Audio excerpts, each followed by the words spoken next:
চুলায় খুব সহজেই অসাধারণ স্বাদের এই পকেট শর্মা বানিয়ে নিতে পারেন। এটা বানানোর জন্য আমি মুরগির বুকের মাংস নিয়েছি 500 গ্রাম, লেবুর রস 1/2 টেবিল চামচ, স্বাদ মতো লবণ আর 1/2 চা চামচ গোলমরিচ গুঁড়া দিয়ে মাংসগুলো ম্যারিনেট করে রেখে দেবো 15 থেকে 20 মিনিটের জন্য। 15 থেকে 20 মিনিট পর একটা প্যানে রান্নার জন্য সামান্য পরিমাণ সয়াবিন তেল দিয়েছি। এর মধ্যে ম্যারিনেট করা মাংসগুলো দিয়ে দেবো।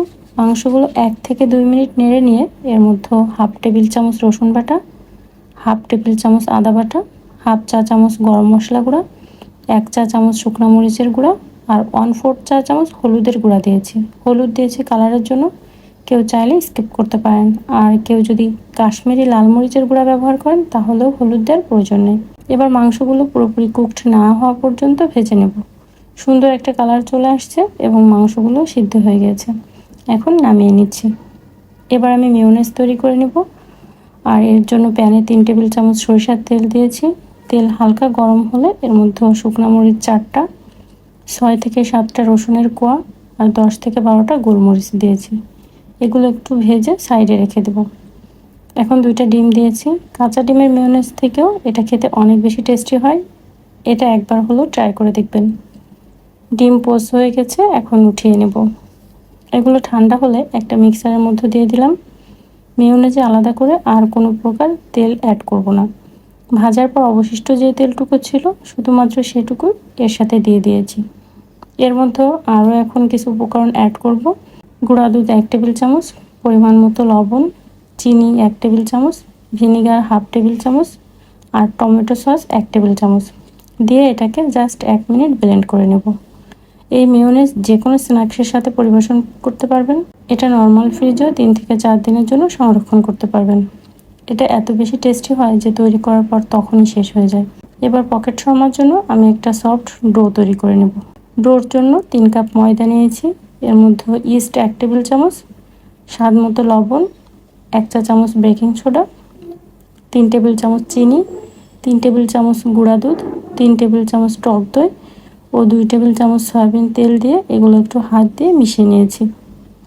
এখন কুসুম গরম পানি অল্প অল্প করে মিশিয়ে একটা সফট ডো তৈরি করেছি।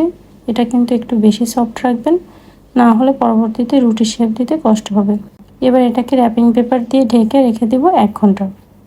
1 ঘন্টা পর দেখতেই পাচ্ছেন ডো ফুলে ডাবল হয়ে গিয়েছে।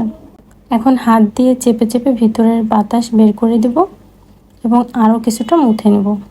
এরপর ডোটা 3টা ভাগ করে নিয়েছি। এর থেকে একটা লেচি নিয়ে রুটির মতো বেলে নিচ্ছি। তবে এটা রুটির মতো পাতলা হবে না, একটু মোটা করে বেলে নিতে হবে।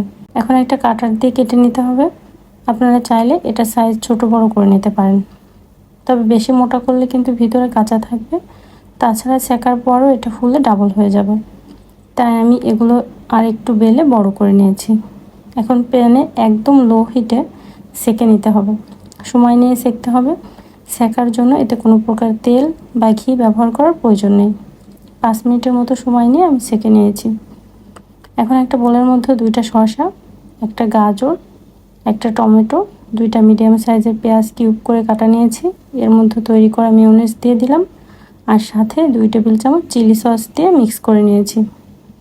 এবার ভেজে রাখা মুরগির মাংস দিয়ে আরও একটু মিক্স করে নিয়েছি। এখন এই ছোট ছোট রুটিগুলো একটা ছুরির সাহায্যে কেটে নিচ্ছি।